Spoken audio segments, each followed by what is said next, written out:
ये जो जिसे मैं हूँ का बोध जिसे बताते हैं ना, जी। तो अभी शब्दों में तो बताना पड़ता है ना, लेकिन इसको निशब्द इसकी अप्रोक्ष अनुभूति होती है। हाँ, वो बात बिल्कुल सही बोल रहे हैं आप। हाँ, उसको शब्दों में नहीं कहा जाता है ना, ये एक अंतस में मतलब कि एक मतलब होश जगा रहता है अपने होनेपन का।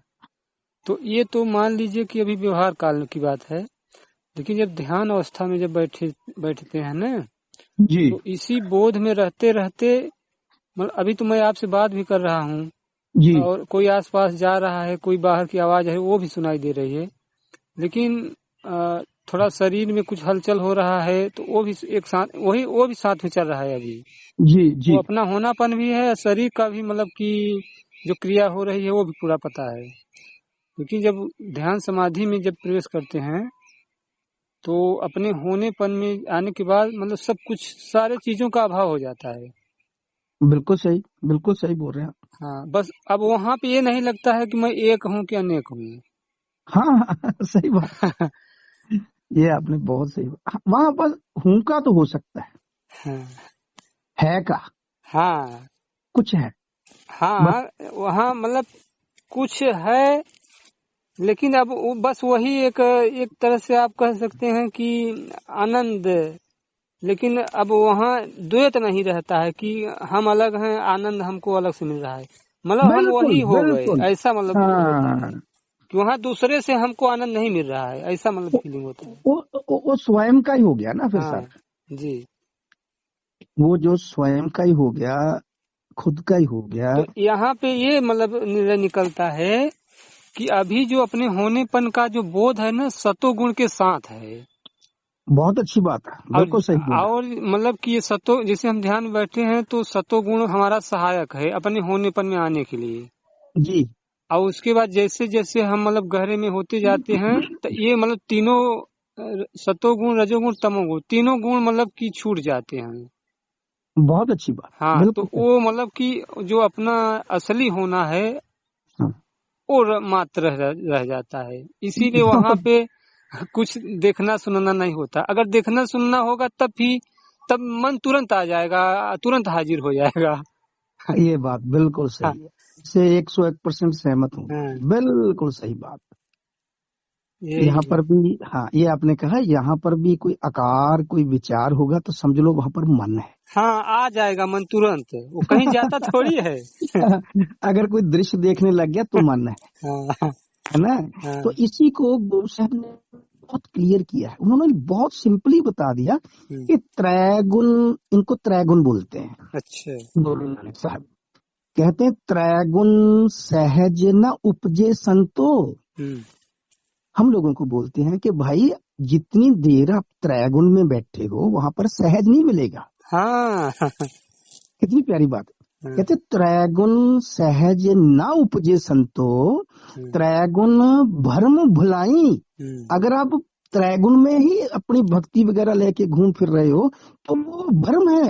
हम्म तो आगे जाके लिखते हैं चौथे पद में सहज है, हम्म गुरमुख पल्ले पाई। हम्म कोई गुरमुख, कोई किसी गुरु से पूर्ण ज्ञान लेने के बाद साधना में जुटा हुआ प्रेम भाव से कोई होगा जो त्रैगुण से आगे जाके सहज में टिकेगा। हम्म ये उनकी बानी है, गुरु नानक साहब की बानी है। हम्म ये मतलब मैं अपने कॉलोनी अपनी तरफ से नहीं लगा रहा। हम्म ये जो वाणी है ये बहुत क्लियर ही वही बात कर रही जो आप लोग कर रहे हैं। हम्म। क्योंकि एक्चुअली शुद्ध ज्ञान तो उसमें शब्दों का हेर फेर इधर उधर हो सकता, किसी के कोई है किसी के कोई है, लेकिन हाँ जाएगा तो वहां टिक के वहीं पहुंचेगा, हम्म है ना। हाँ, जैसे मैं एक खिलाड़ी हूँ, खेल में अगर हम पंजाब वाले ट्रेनिंग कराते हैं, अगर यूपी वाले कराएंगे तो सबको भागना पड़ेगा। ट्रेनिंग तो करनी पड़ेगी, खेलने के लिए एक्सरसाइज तो पूरी करनी पड़ेगी। तो अब वो उसको किस तरह से कराता है, लेकिन वो चीजें सभी वही करनी पड़ती है। अंतिम टारगेट भी सबका एक ही होता है, एक खिलाड़ी बनना है। तो गुरुओं ने बहुत सहज और बहुत सरल तरीके से बताया है। और आपने जैसे अभी बता दिया ना, तीनों गुण जहां पर समाप्त हो जाते हैं, हम्म वहां से शुरू होता है, वहां फिर शुद्ध चेतन है। जी जी जी, हाँ, वही तो चौथा अवस्था, उसी को तो हम लोग तुरिया बोलते हैं। हाँ, हाँ, उसको तुरिया भी बोलते हाँ हैं। एक मार्ग तो सीधा आत्मज्ञान का है, दूसरा जैसे लोगों की रुचियां होती हैं विषय जानने की इधर उधर। हाँ सबसे बड़ी बात तो ये है कि आत्म जो ज्ञान है उसमें कोई भविष्य नहीं होता, कोई उसमें अतीत नहीं होता। वो तो सदा सदैव जो सर्वत्र सब जगह सब तरह से रह रहा है। हाँ। उसमें तो ना तो पास्ट है ना उसमें फ्यूचर है, वो तो है ही है। हम्म, उसकी बातें क्या होगी, आगे पीछे की बातें तो वो करते हैं जो लोग मन, ये सब मन से ही तो शुरू होती है ना। ये रुचि होगी मन में कुछ जानने की, आगे की पीछे की, इसका मतलब ये हुआ कि वो आदमी आत्मज्ञानी नहीं है। हाँ वो इंसान केवल अपने ईगो को सेटिस्फाई करने के लिए, अपने अहंकार को और बलवान बनाने के लिए ये कहना चाहता है कि आत्मज्ञान के बल से मैं पीछे भी देख सकता हूँ, आगे भी देख सकता हूँ। हाँ।